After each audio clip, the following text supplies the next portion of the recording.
نحمده ونصلي على رسوله الكريم وعلى آله وصحبه أجمعين. أعوذ بالله من الشيطان الرجيم. بسم الله الرحمن الرحيم. وإذ واعدنا موسى 40 ليلة ثم اتخذتم العجل من بعده وأنتم ظالمون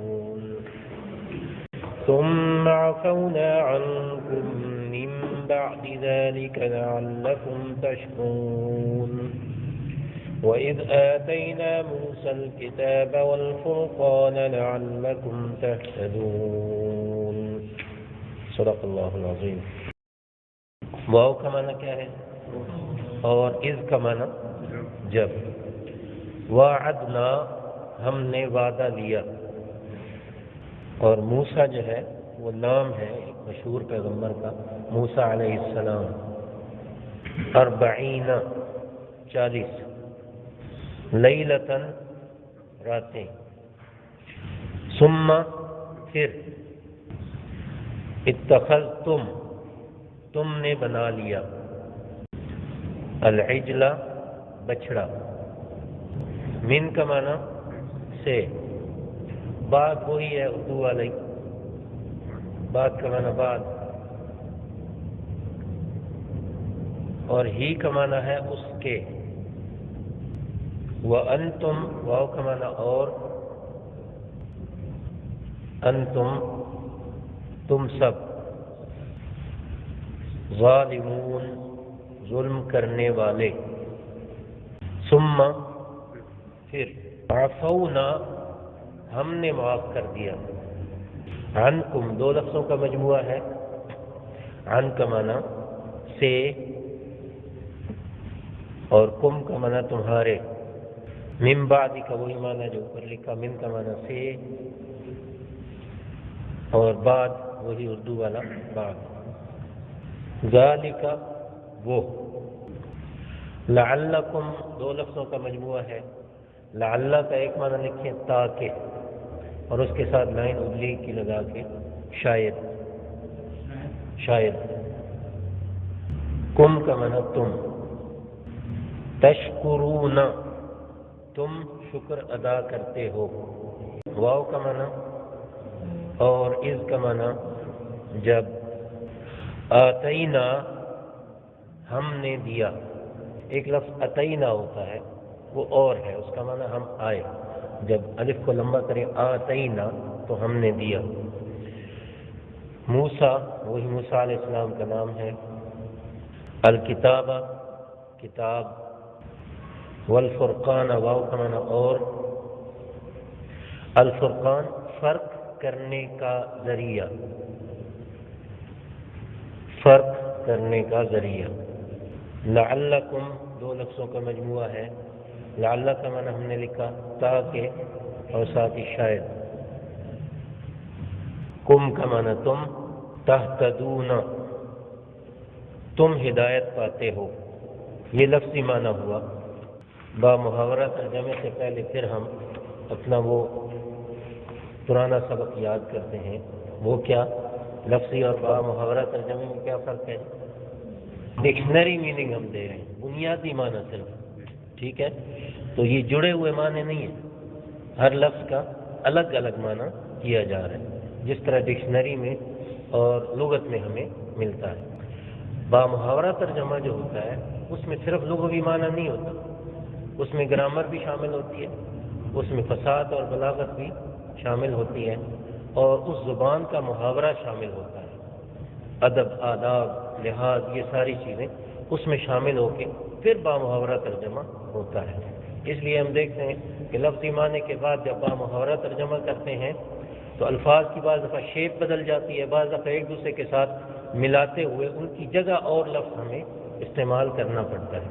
تو اس بات کو ذہن میں رکھنا ضروری ہے کہ لفظی معنی اور با محاورہ ترجمہ میں یہ فرق ہے. ہاں جی، با محاورہ ترجمہ کیا ہوگا؟ وَإِذْ وَاعَدْنَا مُوسَىٰ 40 لَيْلَةً، اور جب ہم نے موسیٰ علیہ السلام سے 40 راتوں کا وعدہ لیا۔ ثم اتخذتم العجل من بعده وانتم ظالمون، پھر تم لوگوں نے ان کے بعد، اب سے کا معنی کرنے کی ضرورت نہیں ہے، پھر تم لوگوں نے ان کے بعد بچھڑا بنا لیا اور تم لوگ ظلم کرنے والے تھے۔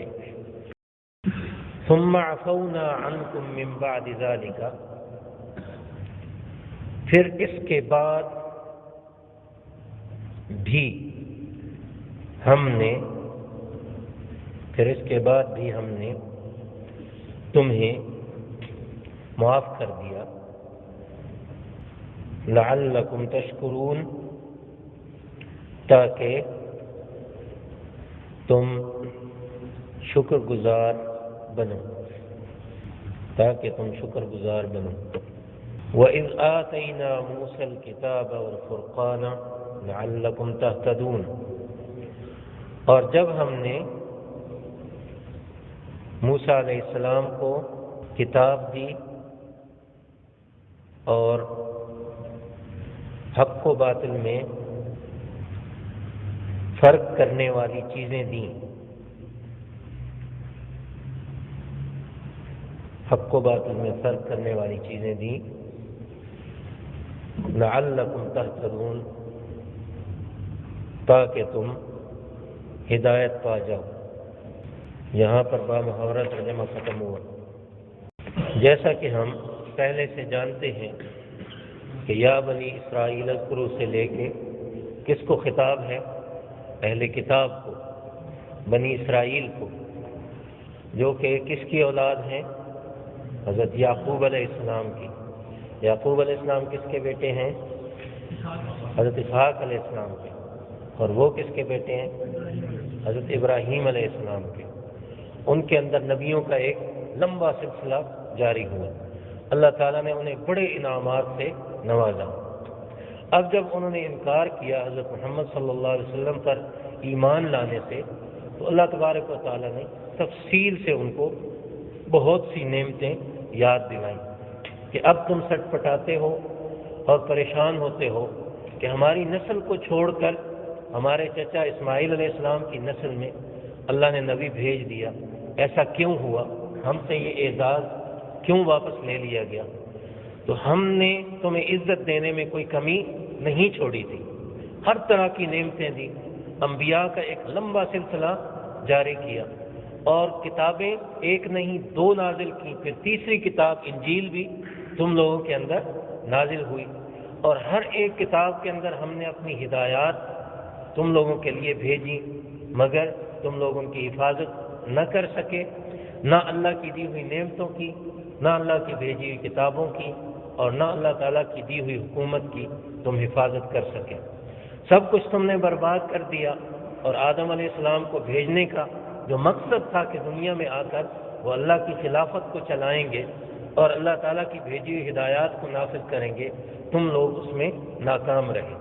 تو یہ ہمارا فیصلہ تھا، ہم نے اب آخر میں حضرت محمد صلی اللہ علیہ وسلم کو بھیج دیا، اب انہی پر ایمان لا کر تم نجات پا سکتے ہو، اس کے علاوہ تمہاری نجات نہیں ہے۔ حدیث پاک میں آتا ہے سیدنا عمر رضی اللہ تعالیٰ عنہ ایک دن تورات کے چند اوراق پکڑ کر ان کو دیکھ رہے تھے۔ نبی کریم صلی اللہ علیہ وسلم نے پوچھا عمر یہ کیا ہے؟ عرض کیا یا رسول اللہ صلی اللہ علیہ وسلم یہ تورات کے چند اوراق ہیں۔ نبی پاک صلی اللہ علیہ وسلم نے یہ نہیں پوچھا کہ کیا کر رہے ہو کیا نہیں کر رہے، بلکہ فرمایا لو کان موسیٰ حیا لما وسعہ الا اتباعی، اگر آج خود موسیٰ علیہ السلام بھی زندہ ہوتے تو وہ میری ہی اتباع کرتے، اس کے بغیر ان کو بیچارہ نہ ہوتا۔ تو یہ اتنی لمبی نعمتیں اللہ پاک نے ان کو یاد دلائی۔ یہ جو آج کی نعمت ہے جس کا تذکرہ اللہ پاک نے فرمایا کہ جب ہم نے موسیٰ علیہ السلام سے 40 راتوں کا وعدہ لیا، یہ کب کا واقعہ ہے؟ یہ فرعون کے غرق ہو جانے کے بعد کا واقعہ ہے۔ اس سے پہلی آیت میں ہم نے پڑھا کہ فرعون کو اللہ تعالیٰ نے غرق کر دیا، تمہارے آباء و اجداد کے سامنے وہ لوگ دیکھ رہے تھے، وہی فرعون جو یسومونکم سوء العذاب یذبحون ابناءکم ویستحیون نساءکم، جو تمہیں بدترین عذاب چکھایا کرتا تھا اور تمہارے بیٹوں کو ذبح کر دیتا تھا، تمہاری بیٹیوں کو زندہ رہنے دیتا تھا، ہم نے تمہاری آنکھوں کے سامنے اس کو کیا کر دیا؟ غرق کر دیا۔ اور تمہیں کتنی نعمت سے نوازا؟ وَإِذْ فَرَقْنَا بِكُمُ الْبَحْرَ، سمندر کو پھاڑ کر 12 راستے ہم نے تمہیں بنا دیے۔ کبھی دنیا میں ایسا ہوا ہے؟ کبھی کسی کو یہ نعمت ملی ہے؟ ہم نے یہ نعمت تمہیں دی، لیکن پھر بھی تم نے شکر ادا نہ کیا، بلکہ شکر ادا کرنے کی بجائے کیا ہوا کہ جب ہم نے 12 راستے بنائے، سمندر سے نجات دی، اس کے بعد تم لوگوں کو آرام ملا، تم لوگ ٹھہر گئے، سلطنت تم لوگوں کو مل گئی، تو تم نے موسیٰ علیہ السلام سے عرض کیا کہ اب امن و امان قائم ہوا ہے، آپ کوئی شریعت لائیے، کوئی ہدایات لائیے جس کو ہم نافذ کریں اور جس پر ہم عمل کریں۔ سیدنا موسیٰ علیہ السلام 40 راتوں کے لیے کوہ طور پر گئے، اللہ تعالیٰ نے ان کو وہاں جا کر عبادت کرنے کا حکم دیا، دن کو روزہ رکھتے تھے، رات کو اٹھ کر اللہ تبارک و تعالیٰ کی عبادت کیا کرتے تھے۔ لیکن موسیٰ علیہ السلام وہاں گئے، انہوں نے بعد میں کیا کیا؟ ایک اپنی طرف سے الہ گھڑ لیا اور وہ بھی بچھڑا، اس کو سونے سے بنایا اور اس کی پوجا شروع کر دی۔ اللہ تبارک و تعالیٰ نے اسی کا تذکرہ یہاں پہ فرمایا ہے کہ ہماری نعمت تو یہ تھی کہ ہم نے موسیٰ علیہ السلام کو بلایا تھا، ان کو تورات دے کر بھیجی، لیکن ان کے آنے کا بھی تم لوگوں نے انتظار نہ کیا اور اس سے پہلے ہی اپنی طرف سے بچڑا بنا لیا اور اس کی پوجا شروع کر دی۔ موسیٰ یہ جو لفظ ہے، بعض محققین نے لکھا ہے عبرانی زبان کا لفظ ہے اور 2 لفظوں کا مجموعہ ہے۔ مو جو ہے یہ عربی والے لفظ ماں سے ملتا جلتا ہے، عربی میں لفظ ماں کا معنی ہوتا ہے پانی، اور عبرانی اور عربی زبانیں ایک دوسرے سے کافی ملتی جلتی ہیں، اور عبرانی زبان میں منہ کا معنی پانی ہوتا ہے، عربی زبان میں ماء کا معنی پانی ہوتا ہے، اور سا سین اور آگے یا اور اوپر ایک جو کھڑی زبر ہے، اس کا معنی درخت ہوتا ہے اور درخت سے بننے والی چیزیں۔ اور دوسری تحقیق یہ ہے کہ یہ مصری زبان کا لفظ ہے اور اس کا معنی سمندر ہوتا ہے اور ایک معنی بیٹا ہوتا ہے۔ جو عبرانی زبان والا لفظ ہم نے دیکھا، اس سے کیا مراد ہے؟ اس سے مراد یہ ہے کہ موسیٰ علیہ السلام کو پیدائش کے بعد ان کی والدہ محترمہ نے لکڑی کے ایک صندوق میں بند کر کے پانی کے اندر ڈال دیا تھا۔ قرآن مجید میں اس کا تذکرہ بہت تفصیل سے موجود ہے، جب وہ آیات آئیں گی تو ہم انشاءاللہ اس کی تفصیل بیان کریں گے۔ تو چونکہ لکڑی درخت سے بنی ہوتی ہے، اس لیے جس نے اس کو دیکھا اس نے اس کو کہا موسیٰ، اور بعض لوگ موشا کہتے تھے، شا بھی درخت کو کہتے ہیں اور سا بھی درخت کو کہتے ہیں۔ درخت سے بنی ہوئی لکڑی سے ان کا باکس بنایا گیا اور ان میں ان کو بند کر کے سمندر کے اندر ڈال دیا گیا۔ اللہ تبارک و تعالیٰ نے اس طریقے سے موسیٰ علیہ السلام کی حفاظت فرمائی۔ تو لوگوں نے جب دیکھا تو اپنی زبان میں یہ بتایا کہ لکڑی اور پانی ان دونوں کو ملا کے ان کا نام جو ہے موسیٰ بن گیا۔ فرعون جو تھا وہ عمالقہ ایک قوم گزری ہے۔ عمالقہ قوم بہت زیادہ طاقتور لوگ تھے، لمبے لمبے ان کے قد ہوا کرتے تھے اور طاقت میں ان کے مقابلے کی کوئی قوم نہیں ہوتی تھی۔ حضرت سام بن نوح کی اولاد میں سے تھے اور بہت زیادہ پاور والے، طاقت والے اور شدت والے، یعنی جس کے ساتھ لڑائی کرتے تھے اس پہ ہمیشہ غالب آیا کرتے تھے۔ فرعون اس قوم میں سے تھا اور جیسا کہ ہم نے بتایا کہ اس کا نام رامسیس تھا، رامسیس ثانی اس کو کہا جاتا ہے، اور فرعون ہر بادشاہ کا لقب ہوتا تھا جو مصر پہ حکومت کیا کرتا تھا۔ اب موسیٰ علیہ السلام کو 40 دن کے لیے، 40 راتوں کے لیے بلایا گیا۔ ایک اور مقام پر آتا ہے قرآن مجید میں وَوَاعَدْنَا مُوسَىٰ 30 لَيْلَةً، ہم نے موسیٰ علیہ السلام کو 30 راتوں کے لیے بلایا تھا۔ اس کے بعد کیا کیا؟ فَتَمَّ مِيقَاتُ رَبِّهِ 40 لَيْلَةً، پھر اپنے رب کا وقت انہوں نے 40 راتیں پورا کیا، یعنی اللہ تعالیٰ نے وہاں جا کے ایکسٹینڈ کر دیا، بڑھا دیا، اور یہ فرمایا کہ 30 نہیں اب 40 دن پورے کریں۔ اس کے بعد اللہ تبارک و تعالیٰ نے ان کو کتاب عطا فرمائی۔ ہمارے تبلیغ والے جو بزرگ ہیں علماء کرام، انہوں نے یہ جو 40 دن کی ترتیب رکھی وہ انہی آیات کو دیکھ کر رکھی کہ انسان کی تخلیق میں، انسان کی تربیت میں اور انسان کی زندگی میں مختلف مراحل میں 40 کے عدد کو بہت زیادہ دخل حاصل ہے۔ اور اسی طریقے سے سیدنا موسیٰ علیہ السلام کو اللہ تبارک و تعالیٰ نے کوئی طور پر بلایا تھا 40 راتوں کے لیے۔ عرب میں رواج ہے کہ وہ دن کا تذکرہ نہیں کرتے، رات کا تذکرہ کرتے ہیں۔ جب تاریخ وغیرہ بتانی ہوتی ہے تو راتوں کا تذکرہ کیا کرتے ہیں، دن اس کے اندر خود بخود شامل ہوتے ہیں۔ موسیٰ علیہ السلام نے 30 دن کا روزہ رکھا اور رات کو عبادت کی تو اللہ تبارک و تعالیٰ نے 10 دن اور بڑھا دیے، تو وہ 40 دن انہوں نے مکمل کیے۔ یہاں پہ انہیں 40 دنوں کو جمع کر کے فرما دیا گیا کہ جب موسیٰ علیہ السلام سے اس کے رب نے کتنا وعدہ لیا؟ 40 راتوں کا۔ ثم اتخذتم العجل، پھر جب وہ وہاں چلے گئے تو آپ لوگوں نے کیا کیا؟ بچھڑے کو بنا لیا، بچھڑا پکڑ لیا۔ اتخذ کا معنی پکڑ لینا ہوتا ہے۔ وہ کس طرح پکڑ لیا؟ سورہ طٰہٰ میں اس کا تذکرہ بہت تفصیل سے موجود ہے۔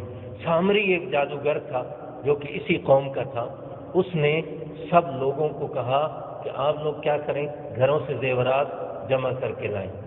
اور بیچاری خواتین جو ہوتی ہیں نرم دل ہوتی ہیں، ان کو جب کہا جائے کہ کوئی دینی کام ہے، دینی کام کے لیے بہت زیادہ قربانی دینے والی ہوتی ہیں، تو اس نے کہا کہ ایک بہت نیکی کا کام ہم نے کرنا ہے، سارے زیورات جو ہیں آپ لوگ جمع کر کے مجھے دے دیں۔ سورہ طٰہٰ میں اس کا پورا رکوع جو ہے اس کے اندر اس کی تفصیل موجود ہے۔ سارے زیورات جمع کرنے کے بعد اس نے بچھڑے کی ایک شکل بنائی اور اس کے اندر کوئی چیز ڈال دی۔ جب اس کے اندر کچھ ڈالا تو اس کے اندر سے آوازیں نکل رہی تھیں جس طرح بچھڑا بولتا ہے۔ بعض مفسرین نے لکھا کہ وہ اندر سے خالی تھا، ہوا ایک طرف سے گھستی تھی اور دوسری طرف سے نکلتے نکلتے اس کو اندر گھومنا پڑتا تھا، اور ہوا جب گھومتی ہے تو اس سے آوازیں نکلا کرتی ہیں۔ تو اس نے قوم کو کیا کہا؟ قوم کو یہ کہا کہ موسیٰ علیہ السلام وہاں چلے گئے، ھذا الٰہکم و الٰہ موسیٰ فنسی، یہ تمہارا اور موسیٰ کا الہ ہے، موسیٰ تو بھول کے وہاں چلا گیا۔ تو ہر قوم میں ایسے لوگ پیدا ہوتے ہیں، اور بعض لوگ ہوتے ہیں جن کو معجزات اپنے دکھانے کا شوق ہوتا ہے اور کہتے ہیں کہ ملا کی بات کو چھوڑو، ہماری بات کو سنو، ہم آپ کو کمالات دکھاتے ہیں۔ تو کمالات دکھانے والے لوگ، ان کا خیال رکھنا چاہیے کہ اگر ان کے کمالات دینی تعلیمات کے خلاف ہوں تو ان کو اٹھا کر پھینکنا چاہیے اور دینی تعلیمات پر عمل کرنا چاہیے۔ سامری نے چھوٹا کمال نہیں دکھایا، اس نے جب بچھڑا بنایا اور اس کے اندر سے آواز نکلنا شروع ہوئی، اور تفاسیر میں بعض واقعات ایسے بھی لکھے ہیں کہ سامری سے پوچھا گیا، جب قرآن مجید میں بھی آتا ہے، سامری سے جب پوچھا گیا کہ تم نے کیا کہا، کیا کیا، اس نے کہا کہ بصرت بما لم یبصروا به، جو چیز مجھے نظر آئی وہ ان کو نظر نہیں آئی۔ کہتے ہیں کہ جب اس دریا کے 12 راستے بنائے گئے تھے تو اس وقت فرعون جو ہے چل رہا تھا، اس کے اندر سے جا رہا تھا، تو سامری غور سے اس کو دیکھ رہا تھا، یہ ایک جادوگر تھا۔ تو اس کے آگے آگے ایک گھوڑا تھا، وہ کہتے ہیں کہ گھوڑا حضرت جبریل علیہ السلام لے کر آئے تھے، فرعون ڈر کر کھڑا ہوا تھا اور آگے اپنے گھوڑے کو انہوں نے لگایا تو فرعون کی فوج پھر اس کے پیچھے چلی۔ تو کہتے ہیں قبضت قبضۃ من اثر الرسول، سامری کہتا ہے کہ وہ جو رسول تھا اللہ کا بھیجا ہوا، فرشتوں کو بھی رسول کہتے ہیں، بھیجا ہوا جو تھا، اس کے قدموں میں سے میں نے ایک مٹھی مٹی کی بھر لی تھی، وہ مٹی اس نے ڈالی اس کے اندر، بچھڑے کے اندر، اس سے کیا آواز نکلنا شروع ہو گئی۔ کہتے ہیں کہ فَقَذَفْنَاهَا فَكَذَلِكَ أَلْقَى السَّامِرِيُّ، کہتے ہیں میں نے اس کو اس کے اندر ڈال دیا اور میرے دل میں یہی بات آئی تھی اور اس بچڑے نے بولنا شروع کر دیا۔ اب قوم نے اسی کی پوجا شروع کی۔ یہ ایک بہت بڑا کمال تھا جو سامری نے ان کو کر دکھایا۔ سیدنا موسیٰ علیہ السلام واپس آئے، بہت پریشان ہوئے، سورہ طٰہٰ میں پڑھ لیں، پتہ نہیں زندگی ہوگی یا نہیں ہوگی، ہم کب تک وہاں پہنچیں گے۔ رکوع شروع ہوتا ہے وَلَقَدْ أَوْحَيْنَا إِلَى مُوسَىٰ أَنْ أَسْرِ بِعِبَادِي فَاضْرِبْ لَهُمْ طَرِيقًا فِي الْبَحْرِ يَبَسًا لَا تَخَافُ دَرَكًا وَلَا تَخْشَىٰ، اس میں یہ واقعہ تفصیل کے ساتھ بیان کیا گیا ہے۔ اب موسیٰ علیہ السلام کو وہاں کیا ملا؟ اللہ تعالیٰ فرماتے ہیں کہ ہم نے ان کو وہاں پہ کتاب بھی دی اور فرقان بھی دیا، دو چیزیں الگ الگ دی۔ اب قرآن کا کھلا سینہ دیکھیے اور مسلمانوں کی وسعت ظرفی دیکھیے اور اللہ تبارک و تعالیٰ کا کرم دیکھیے کہ دوسرے لوگ تو ہمارے نبی صلی اللہ علیہ وسلم کے خاکے بنا کے شائع کرتے ہیں، ان کے خلاف کتابیں شائع کرتے ہیں، ان کے خلاف گستاخیاں کرتے ہیں، اور ہمارا قرآن بھرا پڑا ہے کس سے؟ یہود و نصارہ کے انبیاء کی تعریف سے، اور یہود و نصارہ کی کتابوں کی تعریف سے، اور یہود و نصارہ جو ایمان لائے تھے اور ایمان پر قائم تھے ان کی تعریف سے ہمارا قرآن مجید بھرا پڑا ہے۔ تو یہاں بھی اللہ تبارک و تعالیٰ نے بتایا کہ ہم نے موسیٰ کو کتاب بھی دی تھی اور فرقان بھی دیا تھا، اس میں کوئی شک نہیں تھا۔ موسیٰ علیہ السلام کی کتاب اسی طرح اللہ کی کتاب تھی جس طرح قرآن مجید اللہ تعالیٰ کی کتاب ہے۔ اسی طرح اللہ تبارک و تعالیٰ نے انجیل کی تعریف بھی قرآن مجید میں فرمائی، اسی طرح اللہ تبارک و تعالیٰ نے زبور کی تعریف بھی قرآن مجید کے اندر فرمائی ہے۔ یہ سارے کے سارے اللہ تعالیٰ کے کلام ہیں۔ جس طرح یہاں پہ فرقان کا لفظ ذکر ہوا، اسی طرح قرآن مجید میں فرقان قرآن مجید کو بھی کہا گیا ہے۔ تبارک الذی نزل الفرقان علی عبدہ لیکون للعالمین نذیرا، برکت والی ہے وہ ذات جس نے فرقان اپنے بندے پر نازل کیا تاکہ وہ تمام دنیا والوں کو ڈرانے والا بن جائے۔ تو کتاب سے مراد تو تورات ہے، اور فرقان سے مراد مفسرین نے لکھا ہے کہ ایک تو موسیٰ علیہ السلام کے معجزات تھے کہ جب قوم ویسے نہیں مانتی تھی تو معجزات کے ذریعے ان کا مقابلہ کیا جاتا تھا، حق اور باطل میں فرق واضح ہو جاتا تھا۔ اور تیسرا پہلا اس کا معنی تورات ہی ہے، دوسرا اس کا معنی کیا ہے؟ معجزات ہیں موسیٰ علیہ السلام کے، اور تیسرا اس کا معنی یہ ہے ایسے دلائل دیے موسیٰ علیہ السلام کو جن سے وہ اپنی قوم کو سمجھایا کرتے تھے اور بات ان کی سمجھ میں آ جاتی تھی، جو سمجھنا چاہتے تھے اس سے حق اور باطل میں فرق ہو جایا کرتا تھا۔ آپ حضرات کو یاد ہوگا کئی دفعہ تذکرہ بھی ہوا، نبی صلی اللہ علیہ وسلم پر جب پہلی وحی نازل ہوئی اور آپ صلی اللہ علیہ وسلم کو ورقہ بن نوفل کے پاس لے جایا گیا تو انہوں نے کیا بات فرمائی تھی؟